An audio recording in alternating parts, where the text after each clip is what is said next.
अस्सलाम वालेकुम viewers, welcome back to my channel. Hopefully आप सब लोग खैरियत से होंगे। अल्लाह ताला आप सब लोगों को अपने हिफ्ज़ व अमान में रखे।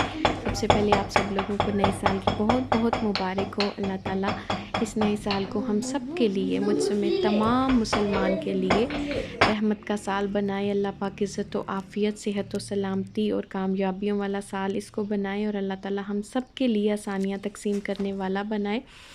और अल्लाह ताला जो है वो इस साल हम लोगों पे अपने गैब के ख़ज़ानों से रिज़्क़ के जो दरवाज़े हैं वो खोल दे और हम सब के नसीबों में जो जो तकलीफ़ें परेशानियाँ अल्लाह ताला सबको दूर कर दे। और जितने लोग बीमार हैं अल्लाह ताला इस साल उन सबको सेहत और तंदरुस्ती वाली दराज़ उम्र अता फ़रमाए। और जो लोग इस दुनिया से चले गए अल्लाह पाक उनकी कब्रों को जो है वो हज़ारों अनवार से मुनव्वर फ़रमाए। अल्लाह पाक उनकी मग़फ़िरत फ़रमाए और अल्लाह ताला उनके लवाकिन को जो है वह सब्र जमील अता फ़रमाए। और जो है वो आप सबसे रिक्वेस्ट है कि आप तमाम मुसलमान जो हैं वो हमारे मुसलमान बहन भाई जो इस वक्त सख्त तकलीफ़ के आलम में, अल्लाह पाक उन पर रहम फरमाए, फ़ज़ल फरमाए। अल्लाह गैब के ख़ज़ानों से उनकी मदद फरमाए और अल्लाह ताला जो है वो उन पे जो है अपनी इतना फ़ज़ल करम फरमाए और अल्लाह उन्हें फ़तह याबी नसीब फरमाए। यहूदियों के मुकाबले में जो हमारे मुसलमान भाई जो जंग लड़ रहे हैं, जो तकलीफ़ से गुज़र रहे हैं, अल्लाह ताला उन पे अपने गैब के ख़ज़ानों से रहम फरमाए, फ़ज़ल फरमाए, करम फरमाए।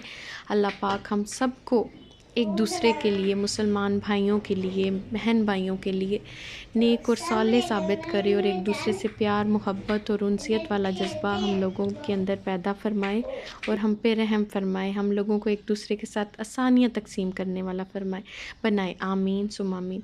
तो ये आप देख सकते हैं जो पीछे आपने देखा है कि हमें गाँव से जो है वो माशाल्लाह माशाल्लाह बहुत प्यारे किन्नू और फ्रूटर्स आए थे। अल्लाह ताला जो है वो अल्लाह की रहमत है, अल्लाह का फ़ज़ल है, ये बहुत बड़ी नेमत है। हर चीज़ अल्लाह पाक की जो है वो कुदरत की गवाही देती है और अल्लाह ताला की हर चीज़ लाजवाब है, जिसका कोई नेमुल बदल हो ही नहीं सकता। जो अल्लाह ने हमें नेमतें दी हैं अल्लाह पाक उन सब पे जो है, जिनके पास नहीं अल्लाह ताला उनको भी दे। और अल्लाह ताला जिनको नेमतें दी अल्लाह ताला उनको हासिदीन के हसद से और शर पसंदों के शर से और हर बुरी नज़र से महफूज रखे। नबी करीम सल्लल्लाहु अलैहि वसल्लम का फरमान है कि हर नेमत वाले से हसद किया जाता है, इसलिए अल्लाह ताला हर एक को हासिदीन के हसद से महफूज रखे और अपने हिफ्ज़ व अमान में रखे। और ये है कि बहुत ही मज़े के कुछ चीज़ें आपके साथ शेयर कर रही हूँ। बड़ा दिलचस्प सी कुछ चीज़ें हैं कि पूरे हफ्ते में क्या क्या रूटीन रही, कुछ जो है वो बेसिक सी चीज़ें अगर पूरा हफ्ता शेयर करो तो वो तो बहुत लंबी चीज़ हो जाती है। तो हमने बनाया था चने की दाल का हलवा और मेरे बेटे की भरपूर फरमाइश पे लास्ट टाइम मैंने बनाया तो उसे बहुत अच्छा लगा और वो बस था कि, लेकिन मेरा बिल्कुल भी प्लान नहीं था और दिल नहीं था, क्योंकि ये इतना मुश्किल होता है और इसको बनाना बहुत, मतलब समझें कि बहुत थक जाता है बंदा। इतना थिक सा होता है और इसको भूनते भूनते बहुत मुश्किल होती है। बहरहाल मैंने बनाया और माशाल्लाह बहुत अच्छा भी बना। तो यहाँ पर थोड़ी सी एक चीज़ मैं आपसे शेयर कर दूँ कि मैंने रात भर चने की दाल को भिगो दिया था और इसे मैंने सुबह उठ के जो है वो पानी में गलाया। ये थोड़ा सा मुझे अलग टेस्ट लगा और जो दूध में गलाया था वो बहुत ज़्यादा अच्छा था। इसलिए मेरी रिकमेंडेशन यही है कि आप भी इसको दूध में गलाएं, पानी में नहीं। पानी वाला भी टेस्ट अच्छा था लेकिन दूध वाला तो बहुत अच्छा था। उसके बाद इसकी थिक सी पेस्ट बना ली ब्लेंडर के साथ और इसको बिल्कुल लो फ्लेम पे इसको भूनना है और कोशिश करें कि थिक सा बर्तन लें, क्योंकि इसके स्टिक होने का ख़तरा होता है। और जैसे ये थिक होता है, जैसे इसमें थोड़ा थोड़ा सा दूध डालें। ऑलमोस्ट समझे कि आधा किलो दाल थी और 1 लीटर तकरीबन दूध लग गया था। मैं थोड़ा थोड़ा करके डालती थी और थोड़ा थोड़ा घी डालती थी। मैंने देसी घी यूज़ किया, आप भी कोशिश करें देसी घी डालें और इसको बिल्कुल लो फ्लेम पे आपने मुझे तकरीबन पूरा घंटा लगा था इसको भूनते हुए, क्योंकि दम से भी लो फ्लेम पर इसको रखना है, क्योंकि इसके स्टिक होने का ख़तरा होता है। और मीठी चीज़ों का इस चीज़ का बहुत ख्याल रखना पड़ता है, क्योंकि ये टेस्ट पे बहुत असर करता है। और साथ ही साथ चिप्स बन रहे थे, बच्चों के लिए फ्राइज़ थे और जो है वो मैंने आलू और चिकन बनाया था। तो साथ साथ में इसमें घी डालती जा रही थी और इसको भूनती जा रही थी। और फिर इसमें तकरीबन 2 कप मैंने जितनी दाल थी उतनी चीनी डाली, क्योंकि चीनी मीठी नहीं थी इतनी, तो इसलिए आप अपने टेस्ट के अकॉर्डिंगली चीनी डाल सकते हैं। और मेरे बच्चे जो हैं वो मीठा खाना बहुत पसंद करते हैं, जबकि मैं और मेरे हस्बैंड को इतना मीठा अच्छा नहीं लगता। लेकिन बच्चे हैं तो बच्चों की फिर अपनी चॉइस होती है। और बस फिर मैंने इसको बनाया अपने बच्चों के लिए, और बस बच्चों के लिए नहीं, फिर माशाल्लाह चाय पे जितने लोग आते हैं उन सब में इसको डिस्ट्रीब्यूट किया जाता है। और सर्दियों में तो फिर जब कोई आता है तो फिर डेफ़िनेटली चाय के साथ कुछ ना कुछ तो रखना होता है। और फिर कभी गाजर का हलवा, कभी ये, कभी कोई मिठाई, कभी कोई डिफरेंट चीज़, इसी तरह से बस चलता रहता है। तो जैसे ही फिर इसको भूनते भूनते ऑलमोस्ट घंटा हो गया था। घंटे के बाद आप देखेंगे कि ये जो पैन को छोड़ना शुरू हो जाएगा हलवा। जब ये पैन छोड़ने लग जाए तो ये ऑलमोस्ट रेडी है। फिर आप इसको फ़ोल्ड करें, फ़ोल्ड करके ये अगर पूरा फ़ोल्ड हो जाता है तो ये फिर हलवा, इसकी यही पहचान है कि ये रेडी है। उसके बाद आप इसको अपने टेस्ट के अकॉर्डिंगली नट्स डाल सकते हैं, जो चाहे इसमें ऐड कर सकते हैं, वो आप पे डिपेंड करता है। और मैंने इसमें हल्का सा फूड कलर ऐड किया था, वो भी आप ऑप्शनल है, अगर आप चाहें तो उसको स्किप कर दें।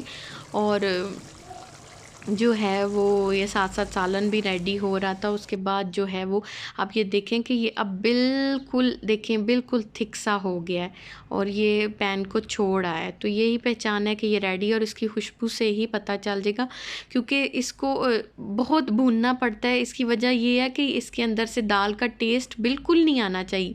खाने वाले को ये बिल्कुल अंदाज़ा नहीं होना चाहिए कि ये किस चीज़ का हलवा है। अमूमन लोग यही कहते हैं कि ये बेसन का हलवा है या किस चीज़ का हलवा है, मतलब पूछते हैं, तो पता नहीं चलता ये किसका है। इस पे आप ऑप्शनल है, आप कोई भी एसेंस डाल सकते हैं, इलायची एसेंस डाल सकते हैं, केवड़ा एसेंस डाल सकते हैं, ये आप पे डिपेंड करता है, आप जो अपनी पसंद के मुताबिक डालें। और मैंने इसमें साबुत इलायचियाँ डाली थी, आप इलायची पाउडर भी डाल सकते हो, लेकिन साबुत इलायची डालने की जो फ्रेगरेंस है, जो उसका अरोमा है, वो ज़्यादा आता है, तो इसलिए आप भी यही डालें। तो उसके बाद बस नट्स काट के हमने इसके ऊपर डाल दी है और इसको खूबसूरत सा गार्निश किया और फिर बच्चों को टेस्ट करवाया। तो साथ ही साथ जब भी किचन में स्पेशल चीज़ बन रही होती है तो ये देखें मीना को भी खुशबू आ जाती है और मीना जो है वो पहुंच जाती है। हाँ है ये मीठा तो नहीं खाती, लेकिन ये मेरा ख्याल है कि चिकन के लिए आई, ये चिकन के अलावा कुछ नहीं खाती और बस बच्चों के साथ ये अटैच है। और ये एक लोकल कैट है, लेकिन बच्चों ने इसका नाम मीना रखा है और ये बहुत प्यारी और बड़ी अच्छी सी कैट है। ये किसी किस्म का घर में गंद नहीं डालती, ये बस इसी तरह से आएगी और बस खा पी के चली जाएगी, लेकिन इसको बहुत पहचान है। अमूमन अगर ये बहुत दूर भी खड़ी है ना, तो हम लोग अगर इसको आवाज़ दें या बुलाएं तो ये दूर से भी आ जाती है। इवन अगर मैं खिड़की से इसको आवाज़ दूँ ना, तो ये जहाँ भी खड़ी है ना, अल्लाह ने इसकी सेंसेस इतनी तेज़ रखी हैं कि ये खिड़की के पास आके कोशिश करती है कि मैं खिड़की से अंदर चली जाऊँ। तुम क्यों नहीं आई तो ये बड़ी प्यारी अल्लाह की कोई नेमत है, मतलब मैं क्या कह सकती हूँ। बच्चे जो हैं वो इससे अटैच हैं, लेकिन नूरे जो है वो इसको कभी कभी तंग करती है, फिर मुझे डर लगता है कि कहीं ये अटैक ना कर दे, लेकिन ऐसा कभी नहीं हुआ। नूरे इसको बहुत तंग करती है, बाज़-औक़ात इसकी पूँछ से खींचेगी, इसको तंग करेगी, लेकिन उसने कभी भी नहीं इस आगे से ना कोई रिएक्ट नहीं किया, वो बिल्कुल चुप रहती है आगे से। लेकिन हम फिर कोशिश करते हैं कि ज़रा दूर ही रखें। तो बस ये अपने काम पे आई और चिकन खा के बस चली जाती है। हम इसको एक आध पीस जो है वो डाल देते हैं। मज़े की बात है कि ये हड्डियाँ भी नहीं खाती, सिर्फ चिकन खाती है और कोई रोटी कोई इस तरह की चीज़, दूध भी नहीं पीती। तो ये देखें जी, बड़ा माशाल्लाह हमारा हलवा जो है वो रेडी है और बच्चे इसको खा के अपने प्यारे प्यारे से जो है वो रिव्यूज़ दे रहे हैं और बच्चे खुश हो गए हैं। और बस इतना ही होता है हर माँ के लिए कि बस वो मेहनत करे और अगर बच्चे खा लें तो बस समझे कि मज़ा आ जाता है। वीडियो बन रही है, बताओ। वीडियो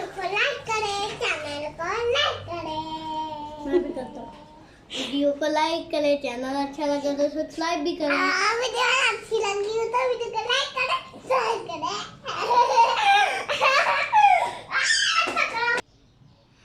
ये है जी नेक्स्ट मॉर्निंग, हम नाश्ता बना रहे थे और मैंने कहा चलें जी एक छोटा सा क्लिप नाश्ते का भी शेयर करते हैं। ये पराठे बन रहे थे, साथ में फ्राई जो हैं वो अंडे बन रहे थे और बड़े मज़े के हम ने ये जो है वो पराठे बनाए। और बस मॉर्निंग इसी तरह से स्टार्ट होती है। बाज़ुकात पराठे होते हैं अपनी चॉइस के मुताबिक जो चाहें। छुट्टियां चल रही हैं तो बस ऐसे ही। ये मेरा पराठा था, ये मैंने स्क्वायर बनाया था, साथ में चाय बन रही थी। और इस दिन फिर मेरा प्लान था कि मैं मेथी और आलू बनाऊं। मुझे बहुत पसंद है, इसलिए मैंने फिर मेथी बनाई और इसको मैंने साफ़ करके धो के रख लिया। और मैंने इसे काटने से पहले धोया और इसमें जो है नरम वाले जो थे इसके पत्ते पत्ते अलहदा कर लिए और फिर इसको धो के थोड़ा सा खुश्क होने के लिए रखा और फिर इसको मैंने काटा। ये है इसके बैक वाले सारे जो है वो, बस ये मैंने आगे से ग्रीन ग्रीन पत्ते उतारे। और फिर मैंने लहसुन और अदरक का पेस्ट बनाया और पेस्ट बना के मैंने इसको जो है वो सेव कर लिया कि ज़रा टाइम बच जाता है। और लहसुन और अदरक हम वज़न लेकर उसमें आपने तकरीबन 1 गिलास जो है या 1 कप जो है अपनी चॉइस के मुताबिक जो है वो ऑयल डालें।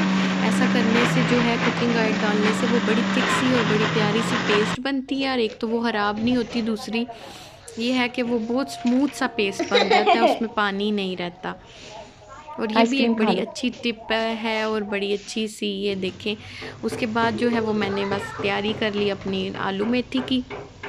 इसमें कुछ बेसिक मसाले डाले, नमक, मिर्च, हल्दी और क्रश मिर्चें। और ये बड़ी मज़े की बनती है, आप भी ज़रूर ट्राई कीजिएगा। और सीज़न की जो सब्ज़ियां हैं या वेजिटेबल्स हैं, फ्रूट्स हैं, वो ज़रूर खाने चाहिए। इनका बहुत फ़ायदा है क्योंकि अल्लाह ताला ने ये हमारे लिए ही बनाए हैं और हमें इनको सीज़न में यूज़ करना चाहिए। और वो कहते हैं ना कि गल वेले दी ते फल मौसम दा, तो फिर यही बात है कि फल मौसम का ही खाना चाहिए। और उसके बाद ये देखें मैंने इसको अच्छे से आलू डाल के भून लेना मसाला तैयार करके। उसके बाद मेथी डाल के तकरीबन 10 मिनट इसको पकाएं, ज़्यादा ना पकाएं क्योंकि अगर ज़्यादा भी पक जाए तो वो मज़े का नहीं रहता। और अगर आपके पास फ्रेश मिल्क हो और उसकी मलाई हो तो वो डालें तो बहुत मज़े का फ्लेवर आता है। लास्ट टाइम तो थी लेकिन इस टाइम नहीं थी मेरे पास, तो इस वजह से मैंने इसको एज़ इट इज़ बनाया। तो बड़ा मज़े का इसका टेस्ट आता है, सुबह पराठे के साथ बहुत मज़ा आता है। और मज़े की बात बताऊं, जब मैंने लास्ट टाइम बनाया और मुझे कॉल आई, मैंने अपनी खाला को बताया कि मैं आलू मेथी बना रही हूँ और वो मुझे फ़ोन पे ही कह रही थी कि सुबह इसके साथ पराठा खाना बहुत मज़ा आता है। मतलब उनका खुद से दिल कर रहा था और मुझे वो कह रही थी कि चलो इसके साथ अब पराठा खाना। तो ये देखिए बड़ा मज़े का सालन जो है वो तैयार है। अब हम इसको शाम में जो है वो खाएँगे।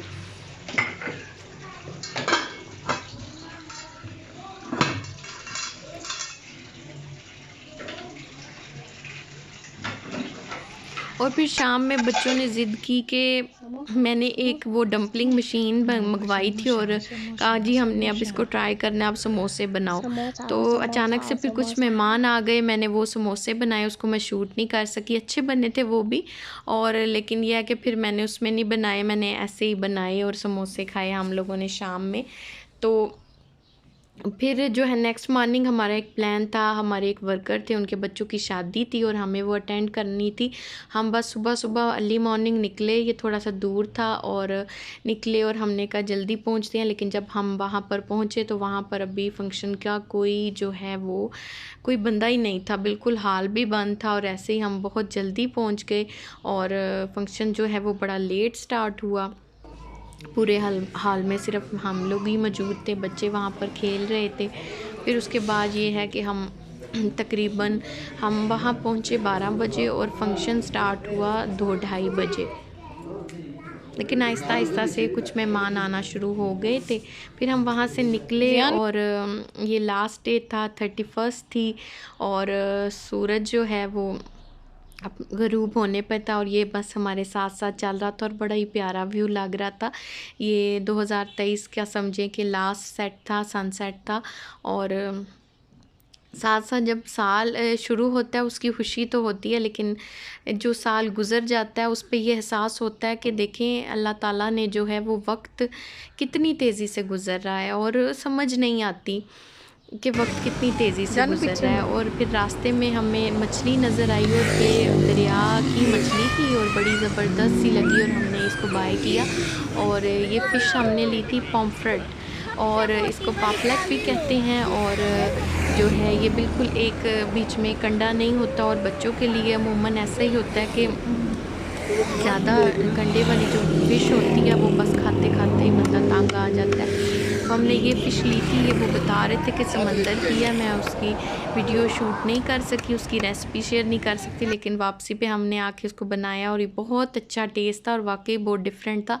एक दो दफ़ा पहले भी खाई थी, लेकिन मैंने घर में पहली दफ़ा बनाई थी और बड़ा ज़बरदस्त सा इसका टेस्ट था। तो फिर मैं बात कर रही थी कि वक्त कितनी तेज़ी से गुज़रता है। वक्त, हालात और रिवाज, हर चीज़ बदलती जाती है। कल हम छोटे थे, आज बड़े हो गए हैं। आज मुझे याद आती है एक बात कि मेरी हाला, अल्लाह पाक उनको जवारे रहमत में जगह दे, वो जब भी हम अपने ननियाल जाते थे और वो हमें देख के यही कहती थी, अजे कल तो तुसी पैदा हुई सो, अजे कल तो तुसी निक्कियां सारियां सो, अज तुसी वेखो इन्नी वड्डियां हो गई। और अब मैं सोचती हूँ कि जब मैं अपने से छोटे बच्चे भांजे देखती हूँ तो मुझे भी ऐसा ही लगता है कि कल की बात थी कि ये पैदा हुए थे मेरे अपने बच्चे। ऐसा लगता है कि वाकई ही कल परसों की बात हो। और माशाल्लाह इतनी तेज़ी से वक्त गुज़रता है। जो जाने वाले हैं उनकी यादें तो कभी कम नहीं होती, बल्कि एक तकलीफ़ थे उनका ज़िक्र, उनकी याद जो है वो इंसान को एकदम से ना अंदर तक झंझोड़ के रख देती है। और वो कभी कमी, वो एहसास, वो लम्स कभी इंसान को दूसरी जगह से नहीं मिल सकते। अल्लाह ने हर इंसान का एक अलग ही जो है ना वो रिलेशन बनाया है। जो रिश्ते चले जाते हैं उन जैसी उनसियत जो है वो दोबारा नहीं मिलती। तो बस दुआ है अल्लाह ताला जाने वालों को जो है वो अगले जहान उनकी आसान करे, अल्लाह पाक उनकी मंजिलें आसान करे। वो लोग तो वापस नहीं आते, बस वक्त के साथ साथ हमने ही उनके पास जाना है। तो अल्लाह ताला सबको जो है, जो लोग इस दुनिया से चले गए, अल्लाह ताला उनकी मंजिलें आसान करे, उनको जवारे रहमत में जगह दे, अल्लाह उनकी मग़फ़िरत फ़रमाए, अल्लाह ताला उनकी कब्रों को जो है रोशन और मुनव्वर फ़रमाए अल्लाह ताला। और जो पीछे रह गए अल्लाह ताला उनको सब्र दे, और हम सबको अल्लाह ताला ईमान पे सलामती वाली ज़िंदगी और ईमान पे कायम जो है वो मौत दे। अल्लाह ताला सबके वालिदैन को ज़िंदगी दे, सेहत दे, सलामत रखे। जिनके नहीं अल्लाह ताला उनकी मंजिलें आसान करे, उनको सब्र दे। और हर दुआ में, हर वक्त, हर लम्हा एक ही चीज़ याद रखें कि कोई भी आप नमाज़ पढ़ें या किसी भी वक्त आप अपने वालिदैन को किसी भी वक्त जो है वो ऐसा ना करें, आप उनको याद रखें, क्योंकि उनके एहसानात जो हैं वो कभी भी उनका कोई ना अल्टरनेट है और ना हम लोग उनका कोई रिटर्न कर सकते हैं। तो हर पर कोशिश करें कि बस कहते रहें कि रब्बिर हमहुमा कमा रब्बयानी सगीरा, यानी जिस तरह अल्लाह ताला उन्होंने हमें बड़ा किया, हम पे रहम किया, शफ़क़त की, अल्लाह ताला आप इस दुनिया में भी और आगे भी उन पे रहम करना, उन पे फ़ज़ल करना। अल्लाह ताला उन्हें हर तकलीफ़ परेशानी से दूर रखना। अल्लाह जी उन्हें किसी का मोहताज ना करना, ना इस दुनिया में, ना आगे, ना कभी।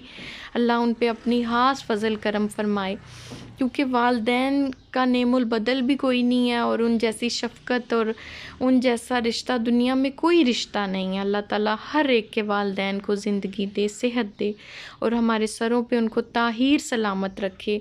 अल्लाह ताला उनको कभी किसी तकलीफ़ से ना गुज़ारे, हम उनकी कोई तकलीफ़ ना देखें। अल्लाह ताला हमको हमेशा उनकी खुशियाँ देखने वाला बनाए, और हम लोगों को अल्लाह ताला तौफ़ीक दे के हम उनके लिए कुछ ज़िंदगी में, उनकी ज़िंदगी में भी और उनके बाद भी कुछ करते रहें, जिससे हमारे वालिदैन को हर खुशी नसीब हो, और वालिदैन अपनी आँखों से देख सके कि हमारे बच्चे हमारे लिए क्या कर रहे हैं। और बस दुआ करते रहें। अल्लाह पाक हम सब पे रहम करे, फ़ज़ल करे। और देखें गुज़रता सूरज अपने साथ साथ कितनी यादों को लेता जा रहा है। और फिर हम वापस आए, और वापस आके हमने चाय पी। अगर कहीं से भी आएँ और आके वापस चाय ना पिएँ तो समझे कि बहुत अजीब सा लगता है, सारा ऐसे दुखता होता है। और बहुत मज़ा आया, बच्चों ने रास्ते में समोसे लिए अगेन, और फिर उन्होंने खाए, और हमने बस चाय पी और बहुत इंजॉय किया। अल्हम्दुलिल्लाह अच्छा दिन गुज़रा। आप सब लोग अपना ख्याल रखिएगा। अल्लाह हाफ़िज़।